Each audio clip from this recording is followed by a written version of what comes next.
Hello there, I'm Aldrahill, and I have discovered the best nation in Victoria 3. It's the Dutch East Indies. You thought lame old Japan was the best country to build up an industry from nothing? No way. Dutch East Indies has resources, population, colonialism. It's not isolated so we can trade. And even better, it's already in a larger market. Now that we can do aggressive assimilation in Vic 3 and I can actually play the game past 1870, I'm going to show you just how insanely strong and fun the Dutch East Indies can be. And stick around until the end because not only are we uniting the East Indies, but I'm going to show you a really weird challenge you can do as well, if you feel like suffering.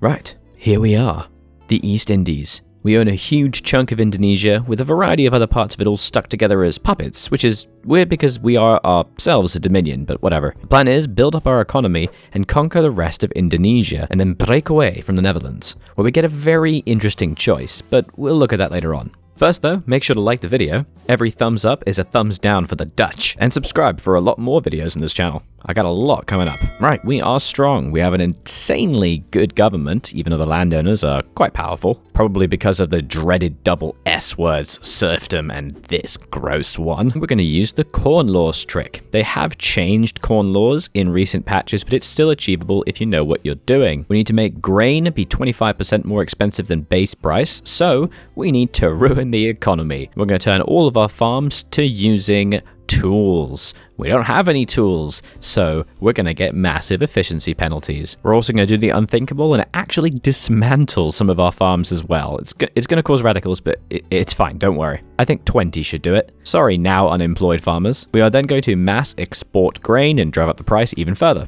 And while we wait for that, we're going to immediately day one declare onto barley. We want to expand control over Indonesia, but this will also drag Portugal in for some reason. A little trick to help trigger corn laws, by the way, just save and reload where you are, and it should trigger it as long as the price is nice and high.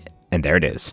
Corn laws. If you're not aware of why I'm doing this, it's because it will create an event later that means that we can make the leader of the landowners a market liberal, so they'll support very good laws. Now we can just undo everything we've done and, fix the economy. Alright, while we wait, here comes Portugal trying to help protect independent Indonesia. Fools. We're going to take Portuguese Sunda Islands from them, and they just won't be able to resist because they don't really have any soldiers. We can fight this nice and easy little conflict while passing dedicated police force and maybe even per capita taxation. Why not? Okay, after about a year, it finally happened. Hans Kotner, with a big top hat, but it doesn't matter. He supports free trade and laissez-faire with conquered Portuguese territories and war reps because why not? We are in a very good position. We're going to straight away move to the rest of Indonesia and take Aceh and Siak. And we're going to do those first because they are actually split states, so we won't have to spend any admin power incorporating them.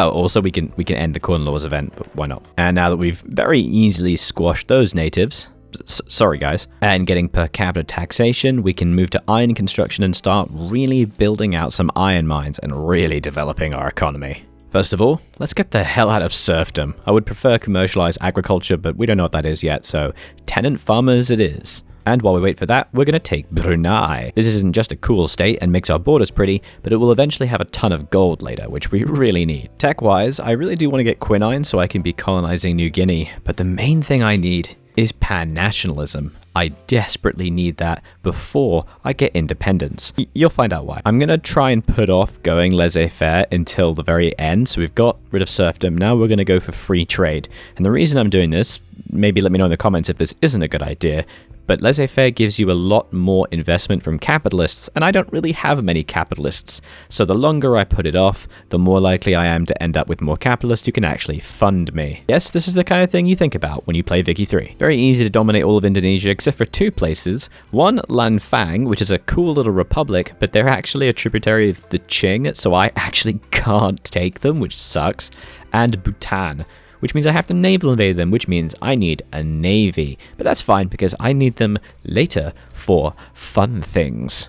Also, because the landowners really like laissez-faire and free trade, they're really happy. So hopefully we can use that happiness to make them not kill me if I get rid of slavery. Well, I guess not. So what's happened is that the happiness that the landowners have from passing the laws they like decayed a lot faster than I thought. So the landowners, unfortunately, are going to rebel. It actually doesn't matter because the Netherlands will actually support me, so I'm just going to build barracks in West Java, my capital, and get ready to fight the landowners. Okay, It's just Eastern Java that's rebelled.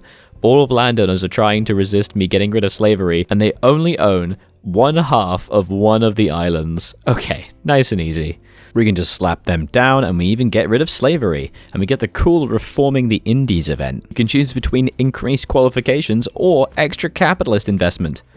Don't do what I do and pick the capitalist investment. You really need the qualifications because your people don't know what a book is. Well, to help alleviate that, we can try to pass public schools, finish revolutions, and finish dominating all of Indonesia. Now, it's all about building up self-sufficiency. We've got to get strong so that we can break away from the Netherlands and not collapse instantly. Since we're now actually growing and getting ready to break away, we might as well try to increase our migration attraction with greener grass campaigns. See if we can steal a few Dutch people from the Netherlands and get them over here. Also, I get the Reforming the Indies event twice, so I get both bonuses.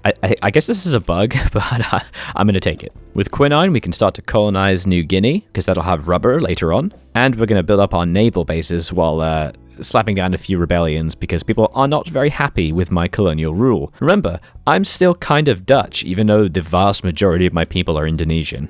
We'll fix that later. The trouble is we have an absolutely huge amount of radicals. People are very pissed at us. It is definitely slowing us down a little bit. I'm going to try to pass poor laws to hopefully kind of keep that anger down. Also, look how much money we give to the Netherlands. It's horrible. We give them 36k for free. We need to get out of here. Also, the entire world is seemingly collapsing. There's a Free States of America and a United States of America that owns bits of Canada and has lost to Mexico. What is going on? And as if to make matters worse, look what's bloody happened. Our income has collapsed. Why has this happened? Well, let me show you. It looks like Russia wants some of Scandinavia, so they've called in Britain. And they're fighting Austria, and the Netherlands, and Spain, and Prussia. This means that the British Navy are destroying all of the Dutch shipping lanes. So I have 0% market access. None of my buildings can do anything. That's right. I can't even use the iron that I extract. The iron made in one island cannot be used in factories on that same island because the Netherlands is being blockaded. Being a puppet is terrible. And because we can't get any damn paper, we're suffering huge government administration penalties, so I'm going completely bankrupt. I want to rebel so badly, but I can't. We have to wait until we can finish pan-nationalism, and we're so close. Also, one really weird thing, the Dutch started to colonize Western New Guinea alongside me, and the colony has just become mine.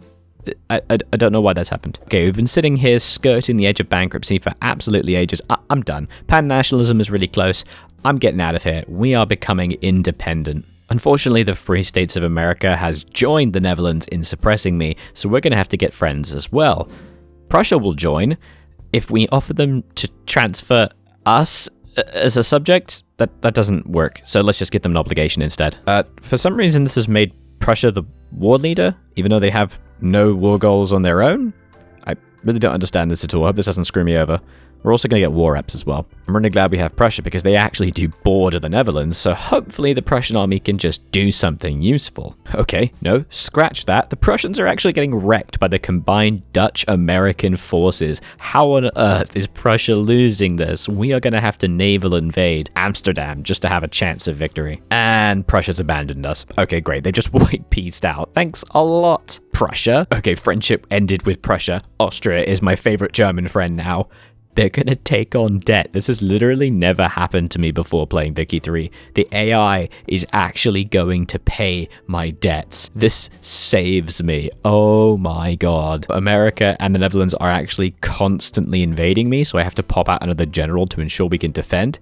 But what we're gonna do is we're just gonna take one tiny bit of Dutch West Africa. I already get ticking war score for independence, but to be able to get them below 0, I also have to satisfy war reps, and that means I have to have occupied any single bit of their territory. Very easy. I was planning on doing Dutch Western New Guinea, but for some reason it just reverted to me automatically. So instead, we invade Africa, sit on a tiny bit of it, and that gives us the ticking war exhaustion on them. Finally, in 1870, after quite a long little kerfuffle, we've done it. We have gained independence. Look how much our money just shoots up.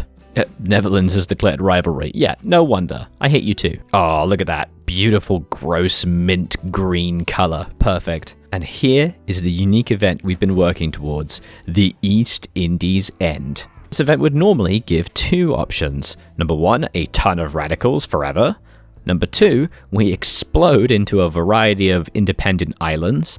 Or, because we have pan-nationalism, we can just form Indonesia. So that's what we're going to be doing. However, I do just want to show you really quickly what happens when you do click the explode option. You just burst into a variety of different colored states. It's really cool. And because you've probably only been building in West Java, your capital state, you are the most powerful Indonesian island, so it's really easy to unify everything if you do have pan-nationalism, because you get a unique CB of unify the archipelago.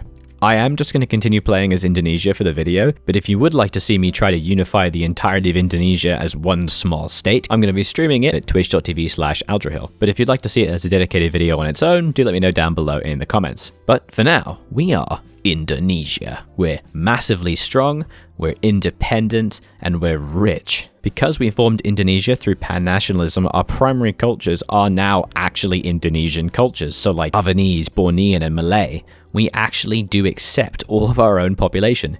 Interestingly though, we don't accept the Dutch anymore. What a role reversal. Now that we are an incredibly powerful nation, we need to be thinking about our internal economy. For one thing, we have way too many subsistence farmers. One of the great ways to get people out of being peasants and into the factories is by making the goods they produce really cheap, so it's not efficient anymore. So we're going to be importing grain, fabric, wood, even a bit of liquor, just to make it so that coming in and working in the factories in the cities is a better decision. Since we're so rich, we're going to build tons of construction sectors as well. This will definitely hire a lot of people. One problem though is our turmoil is really, really high, and we're starting to get some agitators, including Denny Lillipali.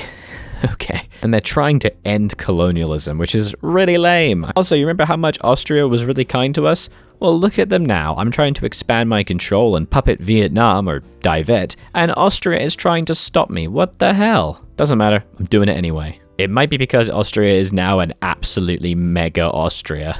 I'm very scared. Luckily, the Austrians don't really send many troops here, and we can absolutely cripple and crush the crappy Vietnamese forces. We puppet them easily, so let's keep going. I want Siam and Selangor and all these other weird little states. I want the entirety of Indonesia and Malaysia for me. Unfortunately, Denny Lillipali wins again, and we're actually in the midst of a peasant revolution. This is actually a serious problem. Our entire country is fracturing. It'd be a lot easier if I didn't have to fight on 50 different front lines. Look at all these damn bubbles I have to keep track of. It's fine though, we just had to kind of attrition down Siam and we've won. So we can finish by invading Selangor and then move our armies to go take care of the revolutionaries. Luckily, they're super weak because I've put most of my barracks in West Java, which we kept because it's our capital. We surprisingly easy crushed the peasant revolution, and then we get a weird event, the end of the provisional government. For some reason, this just lets us change to a parliamentary republic for free. Like, okay, cool. Now we're a parliament. Great, I didn't want a stupid president anyway. I have no idea why that happened, but it's so cool. Please let me know in the comments down below if you have any idea what just happened. Now we can start to pass census suffrage and rebuild the economy because the revolutionaries deleted all of the construction sectors. Great, good job. After a little bit though, it just doesn't matter because we are so strong. I wait a little while and in 1880, we are a great power. We have almost infinite goods and resources and workers, building an absolute ton, and our military is growing. Our potential is limitless. From here, you could take Indonesia and make them our #1 great power in no time at all. You could conquer China. You could do whatever you want. Your potential is limitless. Definitely give Dutch East Indies or Indonesia a try. Let me know in the comments down below what you think of my top pick for the best nation in Vicky 3 right now. Subscribe for a lot more videos like this, check my Patreon if you're so inclined, and I hope to see you in the very next video. Bye bye.